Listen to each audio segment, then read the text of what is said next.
Hello, this is Matthew Vijay, and today I want to share something with you that has the potential to eliminate great deals of frustration for you, as well as help you enjoy far greater results in any area of your life, okay? And I want to start with a quote that I love from John Ruskin. He says, "Education does not mean teaching people what they do not know. It means teaching them to behave as they do not behave." Okay, and this is super important because we have been brought up in an education system which has programmed us or taught us that learning is gathering a piece of information, remembering it, and then being able to repeat it. And if we could do that, then we receive a passing grade.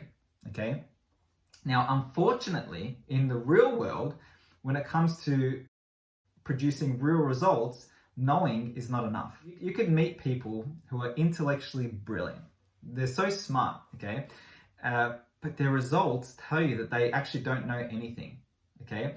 And this causes so much frustration for people because the gap between what they know and what they do is so far apart, especially in today's day and age where information is so easily accessible, okay?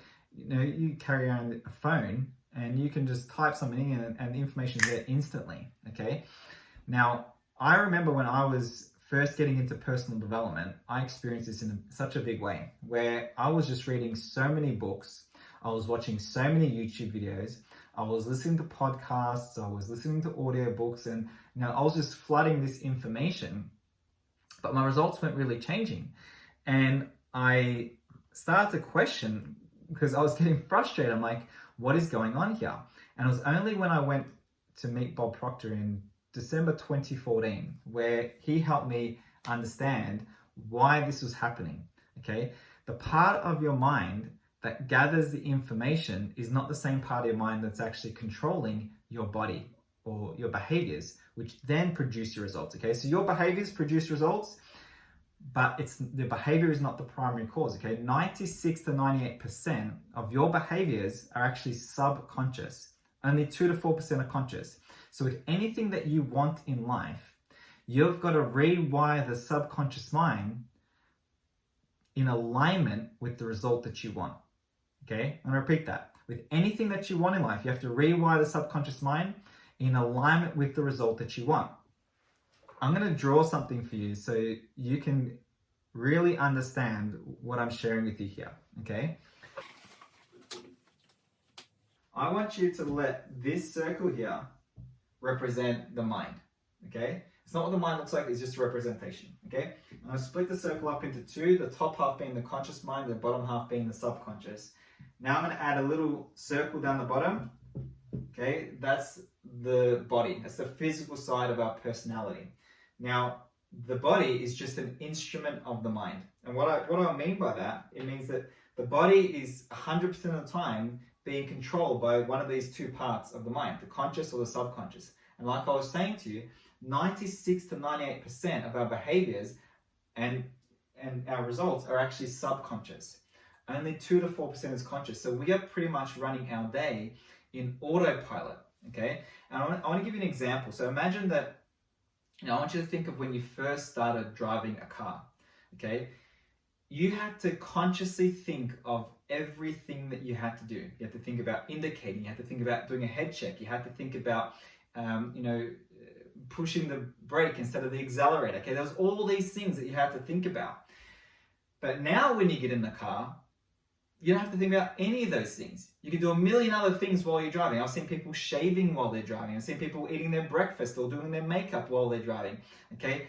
They're not thinking about driving at all. The process of driving has been programmed into the subconscious part of their mind. So now it's just that programming is expressing itself through the individual's behavior or their actions, and that is what is producing results, okay? So we are running our days in autopilot. So if you want to change any result in your life, what we have to do is instead of trying to change behavior, let's go to changing the programming, okay? Create a new program, because the results are always a reflection of what is being programmed in here. It has nothing to do with the information in the conscious mind. See, even as you're listening to me here now, okay, we have these 5 sensory factors. We can see, hear, smell, taste, and touch. Okay, you're listening and you're watching. The information I'm sharing is coming from the outside. Okay, info is coming from the outside and it's going into the conscious part of your mind. Okay, that's where all the knowledge is stored. That's where all the information is stored.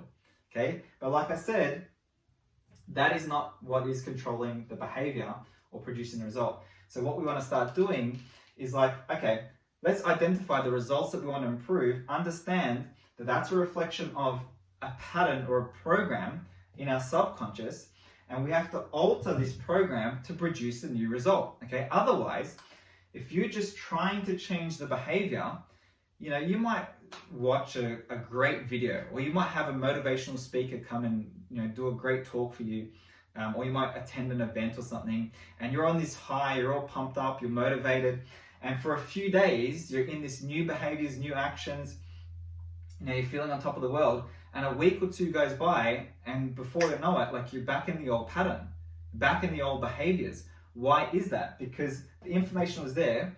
Okay, you were telling yourself you're going to do something, and you're using willpower to try and change that behavior.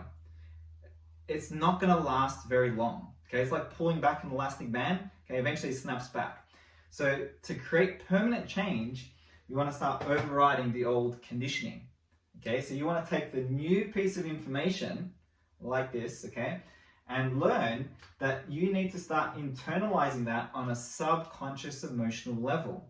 Okay, you have to create a new image in your subconscious. Okay, this is where we can get into talking about the self-image, but create a new image of you in your mind of you in those behaviors, the new behaviors, or experiencing the new results that you want. Okay, and so the pattern here is, or say the paradigm, is the primary cause of frustration for many people when they're trying to create change in their life. You know, they say old habits die hard.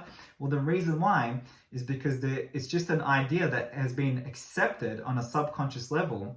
It could have been from family in their little life, it could have been from one of their bosses that they worked for, or their friends that they were surrounded by. Okay, these ideas could have come from anywhere in the years up until this point. Okay, and when you understand that any idea or any habit or belief can be altered, you really have the keys to the kingdom.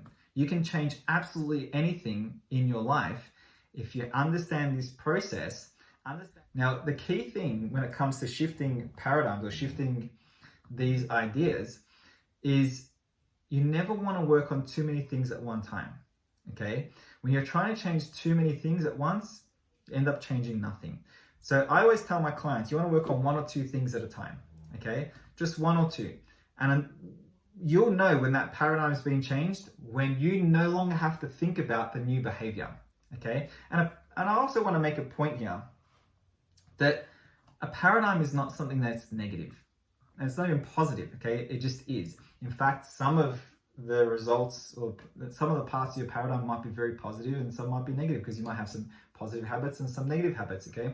But what we want to do is we want to start identifying what part of my paradigm is no longer serving me, what part of my paradigm is not allowing me to get to that next level in results that I want to achieve.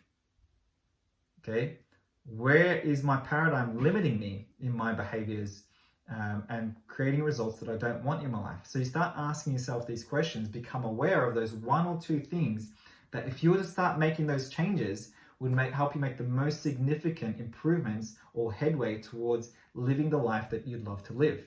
There are 2 ways to change a paradigm. One way is through an emotional impact. That is normally something negative that happens. It can be positive, just doesn't happen that way very often. So an example would be someone who has been smoking all their life and they know it's no good for them. They quit, they start again, they quit, they start again. You know, the next party they go to, you know, they're accepting a cigarette, they're buying cigarettes again, and one day they have this health scare, and they might have a heart attack or they might get cancer or something, but it's something that really scares them, you know, creates a big impact in their life, and they make a decision they're never touching a cigarette ever again. Okay, that was an emotional impact. That altered their paradigm, that altered their conditioning. Now, the other way is through process of constant spaced repetition, okay? Repeating an idea over and over and over again. It's the way you learn to drive a car, it's the way you learn to walk, it's the way you learn to ride a bike, it's the way you learn anything, okay? It's the process of constant repetition, but you also have to alter that subconscious self-image to be in alignment with the new behaviors and the new pattern or the new results that you want to experience in your life, okay?